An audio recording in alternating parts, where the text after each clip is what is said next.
This Percival training video will explain how to use the data log feature found in the navigation menu. To use this feature, you must use a 3.0 version flash drive or higher.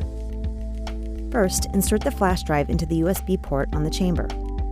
On the status screen, touch the word status in the upper left corner to access the navigation menu. Then choose Data Log. If your flash drive isn't recognized, you won't see the transfer field. Remove the flash drive and reinsert it. You should now see the transfer field. If you still don't see the transfer field, contact Percival for further instruction. Touch the field next to Transfer and enter the number of days you want to download. Touch the green arrow and then touch Transfer. This should bring up a download progress screen.